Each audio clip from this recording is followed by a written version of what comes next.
بالله من شرور أنفسنا وسيئات أعمالنا من يهده الله فلا مضل له ومن يضلل فلا هادي له وأشهد أن لا إله إلا الله وحده لا شريك له وأشهد أن محمدا عبده ورسوله أما بعد فإن خير الحديث كتاب الله وخير الهدي هدي محمد صلى الله عليه وسلم وشر الأمور محدثاتها وكل محدثة بدعة وكل بدعة ضلالة وكل ضلالة في النار.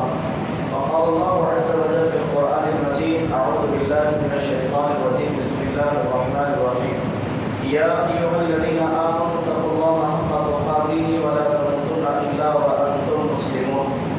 يا أيها الناس اتقوا ربكم الذي خلقكم من نفس واحدة وخلق منها زوجها وبث منهما رجالا كثيرا ونساء واتقوا الله الذي تساءلون به والأرحام إن الله كان عليكم رقيبا. يا أيها الذين آمنوا اتقوا الله وقولوا قولا سديدا يصلح لكم أعمالكم ويغفر لكم ذنوبكم ومن يطع الله ورسوله فقد فاز فوزا عظيما.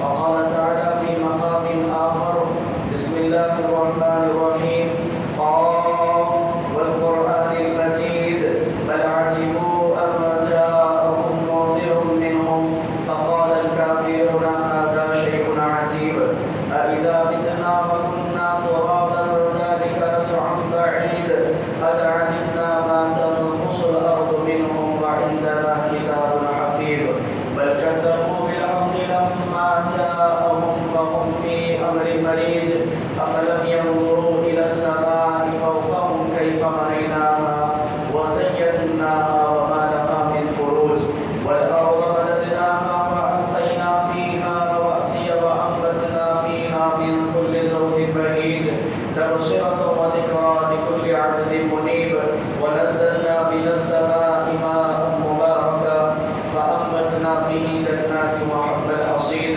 والنخل باسقات لها طلع نضيد. محترم ناظرین جماعت، قابل احترام بزرگوں، پردہ نشین خواتین حضرات، سب سے پہلے تعریف اس اللہ رب العالمین کے لیے جو اس کائنات کا حقیقی رازق ہے، مالک ہے، پالنہار ہے. کبریائی اس اللہ رب العالمین کی جس کی بندگی میری اور آپ کی زندگی کا مقصد ہے. بعد حمد و ثنا کے درود و سلام کا تحفہ نازل ہو تمام انبیاء علیہ السلام پر، بالخصوص اللہ رب العالمین کے آخری پیغمبر جناب مصطفیٰ محمد رسول اللہ صلی اللہ علیہ وسلم پر، آپ کے آل و اصحاب پر اللہ رب العالمین اپنا رحم و کرم فرمائے ہم سب پر، آمین.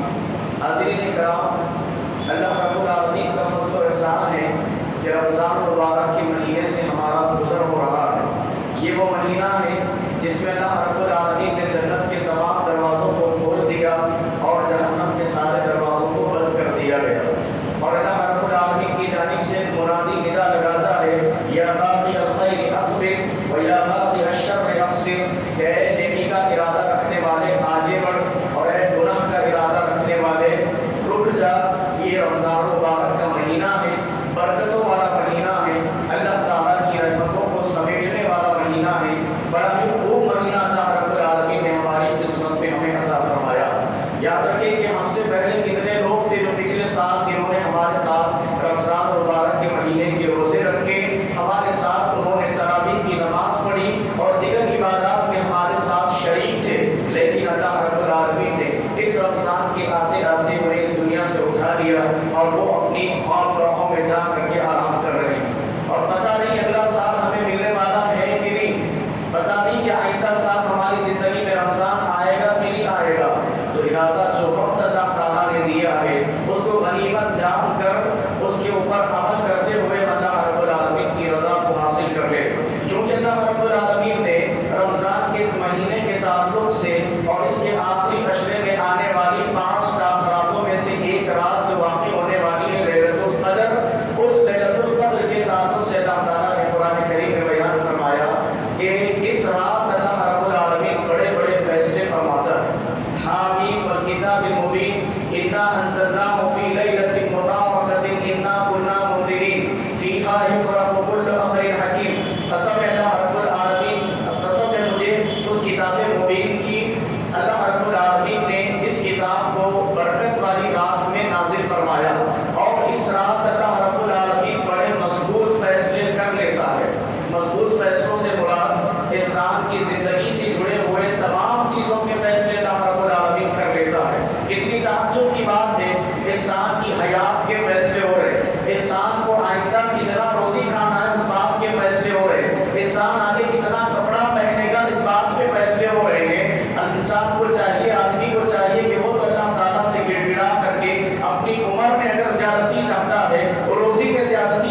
کیا ایسے لوگ نہیں پائے جاتے؟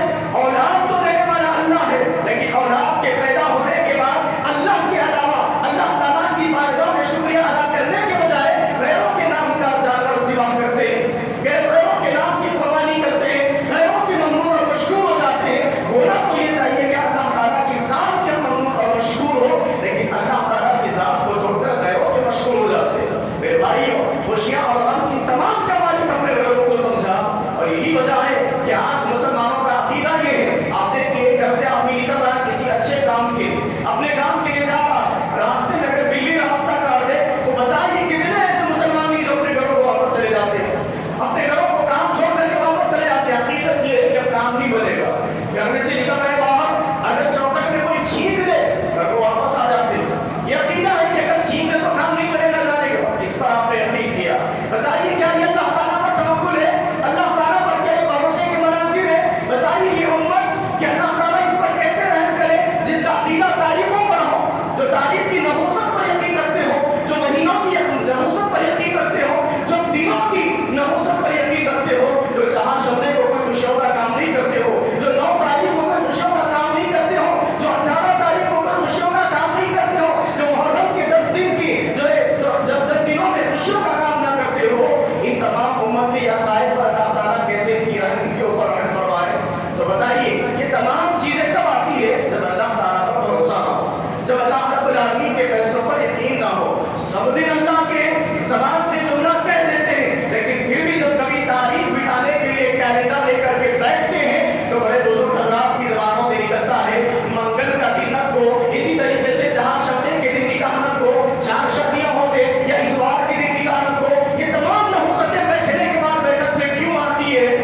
کیوں 3 تاریخ کو شادی نہیں ہوتی ہے؟ کیوں 10 محرم کو شادی نہیں کیا؟ کیوں 13 کی تیزی ہمیں نظر آتی ہے؟ یہ تمام چیزیں کب آتی ہے آپ کو پتا ہے؟ جب اللہ پر یقین نہ ہو۔ سب دن اللہ کے امر صاحب، پھر بیٹھنے کے بعد یہ تاریخوں کی نحوست کیوں؟ بیٹھنے کے بعد یہ دنوں کی نحوست کیوں؟ بیٹھنے کے بعد پھر تمام قبائلوں میں لداخ سے نحوست کیوں؟ پھر پٹھانوں سے نحوست کیوں؟ یہ تمام چیزوں سے نحوست آپ کیوں حاصل کر رہے ہیں؟ نتیجہ یہ معلوم ہوتا ہے کہ امت محمدیہ کے عقائد میں گڑبڑ ہے، عقائد میں گڑبڑ ہے۔ یہ تمام چیزیں ہمیں اس طرف دعوت دیتی ہے کہ اللہ رب العالمین پر یقین کرو۔ دین و تاریخ پر یقین کرنا ہے مسلمانوں کا شیوا نہیں ہو سکتا، یہ غیر مسلموں کا شیوا ہے، جن کا کوئی ایمان نہیں، جن کا کوئی خدا نہیں ہے۔ جو اچھا کام کرے وہ خدا ہے، اور جس دن نحوست کا کچھ کام ہو جاتا ہے، حادثے کا کچھ کام ہو جاتا ہے، یہ اس دن کو نحوست بنا لیتے ہیں۔ آج ہمارے پاس بھی یہی سارے عقائد پائے جاتے ہیں۔ میرے بھائیوں، اللہ رب العالمین نے قرآن کریم میں ارشاد فرمایا، سورہ ملک کی پہلی آیت میں اللہ تعالیٰ ارشاد فرماتے ہیں تبارک الذی بیدہ الملک وہو علی کل شیء قدیر۔ اللہ تعالیٰ نے ارشاد فرمایا اللہ بابرکت ہے وہ ذات جس کے ہاتھوں میں بادشاہت ہے، جس کے ہاتھوں میں بادشاہت ہے۔ یہاں بادشاہت کا معنی ابن کثیر رحمہ اللہ نے بیان کیا ہے کہ بادشاہت کا معنی یہ ہے کہ انسان کو زندگی دینا، اس کو موت دینا، اس کو روزی دینا، اس کو عزت دینا، اس کو ذلیل کرنا، یہ اللہ رب العالمین کے اختیار کی بات ہے۔ اب آپ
شیطان بھی اس میٹنگ میں شامل ہو جاتا ہے، شیطان بھی اس میٹنگ میں شامل ہو جاتا ہے۔ اب لوگ مشورے دے رہے ہیں کہ دعوت کو کیسے روکا جائے، کیسے نبی کو روکا جائے۔ کسی نے مشورہ دیا کہ محمد صلی اللہ علیہ وسلم کو زنجیروں میں جکڑ دیا جائے، قید کر دیا جائے، حتیٰ کہ اسی حالت میں انہیں موت آ جائے۔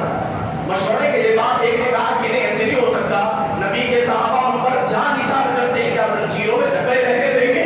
یہ مشورہ نہیں چلنے والا۔ دوسرے نے مشورہ دیا کہ ٹھیک ہے زنجیروں میں نہ جکڑا جائے، قید نہ کیا جائے، ملک بدل کر دیا جائے، مکہ سے نکال دیا جائے۔ کہا کہ یہ مشورہ بھی نہیں چلنے والا ہے، اگر ہم مکہ سے نکالیں گے دوسرے ملک جائیں گے، دوسری جگہ جا کر کے وہاں تبلیغ کا کام کریں گے، وہاں سپر پاور بن کر کے پھر ہم معاملہ کر سکتے ہیں۔ تبلیغ کا کام کرنے والے رکنے والے نہیں ہیں، دعوت کا کام کرنے والے رکنے والے نہیں ہیں، پھر چاہے آپ تمام پابندیاں لگا دو، پھر چاہے آپ کے جھنڈے تلے وہ کام کریں یا کوئی اور جھنڈے تلے کام کریں، تبلیغ کا کام کرنے والے رکنے والے نہیں ہیں۔ جس کو اللہ تعالیٰ نے یہ دے دیا کہ وہ صلاحیت کے ساتھ اللہ تعالیٰ کے دین کی دعوت حکمت کے ساتھ لوگوں کے سامنے پیش کرتا ہے، آپ تمام حق بندیاں اس پر لگا دو، اللہ رب العالمین نے اس کی راہ کو آسان کیا ہے، وہ کام کرتے رہے گا، وہ اللہ کے دین کی تبلیغ کرتے رہے گا۔ پھر چاہے آپ چاہو نہ چاہو، لوگوں نے سمجھ لیا کہ اگر ملک کے باہر جائیں گے وہاں تبلیغ کا کام کریں گے، اور سپر پاور بن کر پھر ہم کام نہ کریں، اور یہی ہوا۔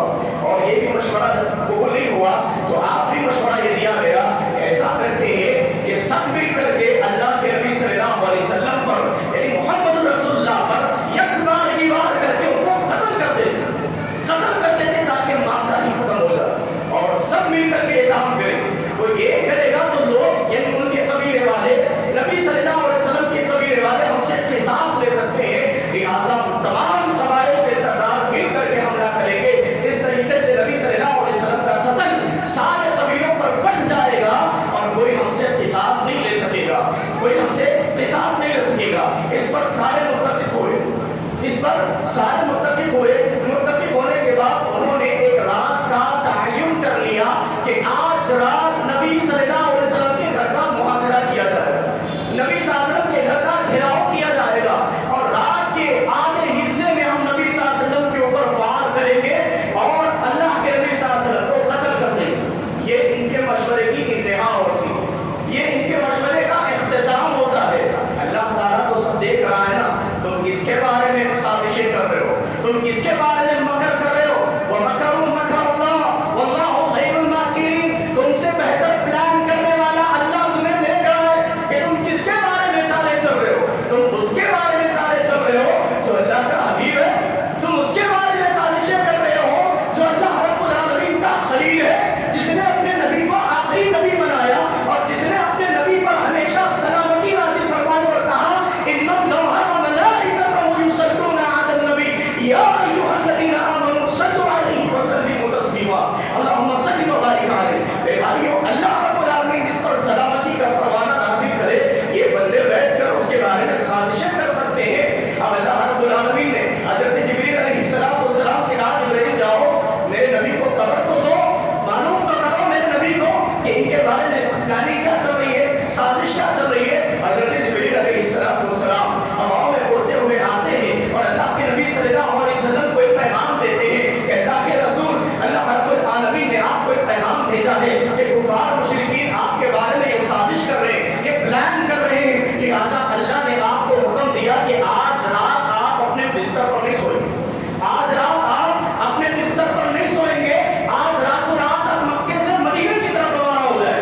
ہجرت کی اجازت اللہ تعالیٰ نے آپ کو دے دی ہے، لہٰذا اللہ کے حکم پر نبی صلی اللہ علیہ وسلم نے ابو بکر صدیق رضی اللہ تعالیٰ عنہ سے مل کر سفر کی ساری تیاریاں شروع کر دی، اور اللہ کے نبی صلی اللہ علیہ وسلم نے جب رات ہوئی تو حضرت علی رضی اللہ تعالیٰ عنہ کو بلایا، حضرت علی رضی اللہ تعالیٰ عنہ کو بلا کر کے کہا کہ علی آج رات ہم ہجرت کرنے والے ہیں اللہ کے حکم پر، اور آج رات اس بستر کا محاصرہ ہونے والا ہے۔ دیکھیے اس رات امت کو تاریخی پیغام دیا جا رہا ہے، امت پر اللہ تعالیٰ کی قدرت کی نشانی دکھائی جانے والی ہے۔ حضرت علی رضی اللہ تعالیٰ سے کہا گیا کہ ننگی تلواروں سے آج رات اس بستر کا محاصرہ اور استقبال ہونے والا ہے، لہٰذا اے علی آج رات اس بستر پر میری جگہ تم سو، میری جگہ تم سو گے۔ بچائیے ایسا بستر جس کا ننگی تلواروں سے استقبال کیا جا رہا ہے، کیا کوئی سونے کے لیے تیار ہوگا؟ عام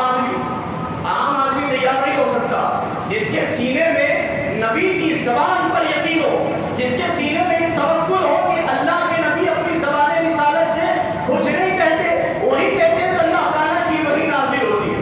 حضرت علی رضی اللہ تعالیٰ کو پتا تھا کہ وما تدری نفس بأرض ان تموت، کہ کوئی نفس نہیں جانتا کہ کس جگہ پر اسے مرنا ہے، کوئی نفس نہیں جانتا کہ کس مقام پر جا کر کے اسے مرنا ہے۔ لیکن حضرت علی رضی اللہ تعالیٰ نے جب اللہ کے نبی صلی اللہ علیہ وسلم سے سنا کہ علی آج رات اس بستر پر تم سو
اللہ اکبر. یہاں دیکھیے بتانے کا مقصد یہ ہے کہ موسیٰ علیہ السلام نبی ہے.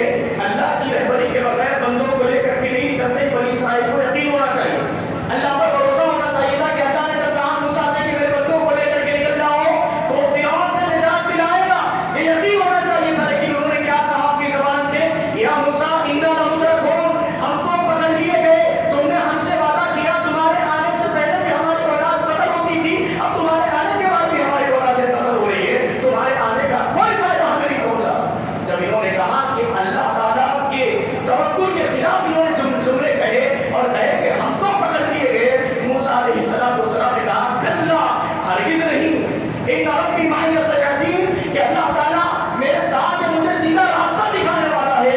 جب موسیٰ علیہ السلام نے ایسا کہا تو اللہ نے کہا کہ موسیٰ دیکھتا کیا ہے, سمندر پر اپنی لاٹھی کو مار, ہم راستے بنا دیں گے. پیچھے فرعون کا لشکر آ رہا ہے, موسیٰ علیہ السلام اپنا سوٹا سمندر پر مارتے ہیں اور دیکھتے سارے بنی اسرائیل کے اللہ تعالیٰ نے اس سمندر میں راستہ پیدا کر دیا. یہ اللہ پر بھروسے کے مناظر ہے کہ اللہ تعالیٰ اپنے اوپر توکل کرنے والے کے لیے راستے پیدا کر دیتا ہے. ہم نے وہ آیت نہیں پڑھی بھی تو اس کا یقین نہیں کیا. وَمَن يَتَّقِ اللَّهَ فَيَجْعَل لَّهُ مَخْرَجًا, اللہ تعالیٰ نے کہا جو اللہ سے ڈرتا ہے, جو اللہ پر توکل کرتا ہے, اللہ اس کے لیے راستے پیدا کر دیتا ہے. موسیٰ علیہ السلام کے لیے سمندر میں راستے پیدا کیا. اور اچھا, یہاں پر اللہ رب العالمین نے اب جو کہا تھا کہ موسیٰ علیہ السلام سے کہ میرے بندوں کو لے کر کے نکل جاؤ, اب اللہ رب العالمین کہہ رہا ہے کہ موسیٰ کے ساتھیوں نے کہا کہ ہم پکڑ لیے. عبدیت کا لقب اللہ نے ہٹا دیا, اللہ نے عبدیت کا لقب ہٹا دیا. جب لوگوں نے اللہ پر توکل ہٹا دیا تو اللہ تعالیٰ انہی بندوں کو اپنا بندہ کہنے کے لیے تیار ہے. اللہ نے کہا کہ میرے بندے بھی ہو سکتے, وہ موسیٰ کے ساتھی تھے جنہوں نے ایسا کہا کہ ہم پکڑ لیے گئے, میرے بندے بھی ہو سکتے, میرے بندے ہوتے تو مجھ پر یقین کرتے, مجھ پر توکل کرتے. موسیٰ کے ساتھی تھے جنہوں نے ایسا کہا کہ ہم پکڑ لیے گئے. لہٰذا تمام باتوں کا خلاصہ یہ ہے کہ ہمیں اللہ رب العالمین کی ذات پر یقین ہونا چاہیے. ہماری زندگی سے جڑے ہوئے ہر فیصلے اللہ کرتا ہے. دنیا چاہ کر آپ کا کچھ نہیں بگاڑ سکتی.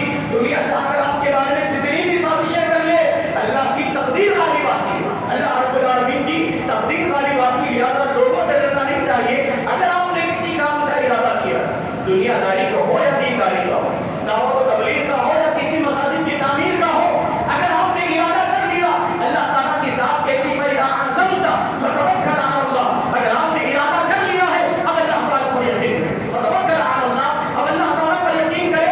اب لوگوں کی آڑ تمہیں کام کرنے سے نہ روکے, لوگوں کا روکنا ٹوکنا تمہیں وہ کام کرنے سے روک نہ سکے. بس آپ نے اللہ پر یقین کر لیا, وہ کام کو کر گزرے جس کا آپ نے ارادہ کر لیا. تو لہٰذا دنیا میں بہت سارے لوگ ہیں جو ہم سے نیک کام ہوتا دیکھ نہیں سکتے, جو ہم سے اچھا کام ہوتا دیکھ نہیں سکتے, ہماری ترقی برداشت نہیں کر سکتے, ہمارا تمدن برداشت نہیں کر سکتے, ہمارا جو ہے اونچا اٹھنا برداشت نہیں کر سکتے. لہٰذا ان کو نظر انداز کرتے ہوئے زندگی گزارے, ان کو نظر انداز کرتے ہوئے بے پرواہ ہو کر کے زندگی گزارے.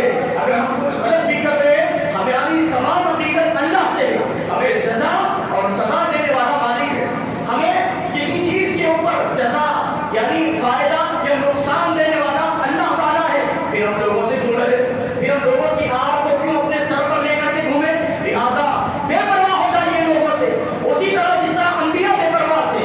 اللہ نے اسی کا حکم دیا کہ اللہ کا بندہ اللہ سے ہی ڈرتا ہے, کہ اللہ سے ڈرو, اللہ کے علاوہ کسی اور سے ڈرو. فَاخْشَوْنِی, اللہ نے کہا مجھ سے ڈرو. اسی طرح ابن قیم الجوزیہ رحمہ اللہ کہتے ہیں الخوف والعبادہ, کہ خوف ایک عبادت ہے. وَلَا يَلِيقُ إِلَّا لِلَّهِ, کہ اللہ کے علاوہ کسی سے نہیں ڈرنا چاہیے, اللہ کے علاوہ کسی سے نہیں ڈرنا چاہیے. تو یہ پیغام ہم آپ کو دینا چاہتے ہیں کہ اپنے دلوں میں توکل پیدا کرے, اللہ تعالیٰ پر بھروسہ پیدا کرے. اللہ رب العالمین سے دعا ہے کہ اللہ تعالیٰ کہنے سننے سے زیادہ ہمیں کہی گئی باتوں پر عمل کرنے کی